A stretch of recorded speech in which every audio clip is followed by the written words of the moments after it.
Se Deus é poderoso, se Deus é onisciente, onipresente, sabe todas as coisas, Ele conhece o futuro antes de qualquer outra pessoa, por que nós precisaríamos orar a um Deus que sabe tudo, pode tudo e está em condição de nos atender em qualquer das nossas necessidades? Eu tenho uma resposta interessante, uma resposta bíblica para você. Meu nome é Heleno Ávila e eu sou auxiliar na Igreja Palavra da Fé em Aracaju. Veja bem, a Bíblia nos ensina que orar é um instrumento indispensável, que orar é um instrumento que exercita poder. Mas o poder de quem? O poder de Deus ou o seu poder? Você precisa entender isso. Há dois momentos nas Escrituras que ajudam a entender e explicar isso. O primeiro momento é lá em Gênesis, capítulo 1. A partir do verso 26, Deus nos deu autoridade sobre a terra. O planeta é administrável pelo homem. É verdade que o homem perdeu esta condição quando negociou, quando ouviu a voz do inimigo, a voz do capeta. Então, perde esta condição. Mas em Cristo nós fomos restaurados na mesma condição de Adão, excetuando a glorificação do nosso corpo. Há um texto interessante em 1 Pedro capítulo 2, Pedro ele chama os cristãos de coisas muito interessantes. Ele diz que nós somos nação santa, povo escolhido de Deus, e em determinado momento ele diz também que nós somos sacerdócio real. Para compreender o que é sacerdócio real, você tem que dar uma marcha ré nas Escrituras e ir lá para a dispensação da lei. Ali você sabe que o sumo sacerdote era uma pessoa preparada para intervir, para ser o interventor entre o povo e Deus. Então ele tinha esta missão. Mas aqui na Nova Aliança, você é chamado de sacerdócio real, ou seja, esse papel que antes pertencia ao sacerdote ou ao sumo sacerdote, hoje pertence a cada um de nós. Então, para exercer o sacerdócio real, nós somos investidos da mesma autoridade sobre o planeta, porque Jesus Cristo nos devolveu essa autoridade. Ou seja, nós temos uma aliança e uma das cláusulas desta aliança é exatamente essa restituição, a restituição da autoridade.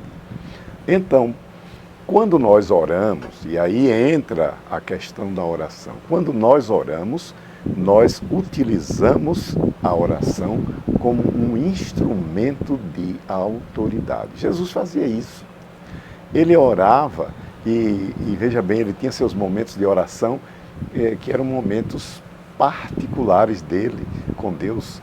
Existem vários tipos de oração, a oração poderosa, a oração intercessória poderosíssima, a oração de ação de graças, não é?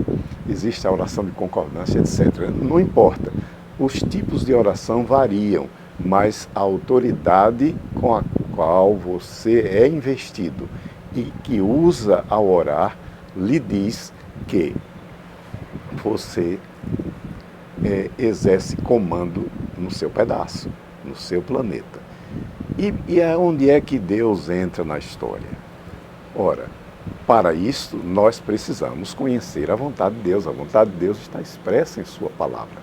Como ela é expressa em sua palavra, todo crente, todo cristão precisa conhecê-la para não usar a oração de maneira equivocada. de maneira errada. Então, muitas vezes a gente ora, muitas vezes a gente pede as coisas a Deus, mas há uma advertência sobre isso. A gente não pode pedir qualquer coisa. Não é a nossa vontade exclusiva que está envolvida, mas é a nossa autoridade sobre a terra, sobre as coisas da terra, concedida por Deus, que vai nos fazer orar de maneira correta e obter de Deus as coisas. Por exemplo, nós somos admoestados, somos exortados a orar pelos governantes. Ora, nós sabemos que nem todos os governantes preenchem os requisitos. Mas o que é que nós podemos fazer para mudar situações políticas? Nós sabemos que Deus pode mudar. Não é preciso a gente fazer revoluções, fazer reivindicações violentas para obtermos resultados políticos. Não precisa. Nós temos um Deus que precisa saber o que está nos incomodando, o que nós queremos e o que nós podemos pedir, e então o resto ele faz. Ele tem poder para isso, de mudar situações, ele tem poder de alterar os destinos, ele quer saber se você tem a mesma percepção de que a terra onde você está pisando, o país onde você vive, é um país que você ama, que você quer, que você tem planos para ele. E esses planos passam pela oração. Então, a oração é um instrumento poderoso de mudanças. Nós, cristãos, precisamos saber disso e precisamos saber como usar isso. O Senhor Jesus fez isso constantemente, ele sabia. É bem interessante, por exemplo, eu vou citar só um exemplo. Quando Jesus fez a primeira multiplicação dos pães, na noite anterior, sabe onde ele estava? Ele estava em oração. Você imagina o que é que pode ter acontecido nessa noite de oração? Eu imagino que ele combinou tudo com o Pai. Ele disse lá em João 5:6 que tudo que ele fazia, ele combinava antes com o Pai. Eu faço o que eu vejo o meu Pai fazer. Então, tudo foi combinado com Deus, com o Pai. Olha, amanhã vai ter multiplicação dos pães, mas só vai ter 5 pães e 2 peixes. Então, você não precisa se preocupar. Eu vou fazer o resto.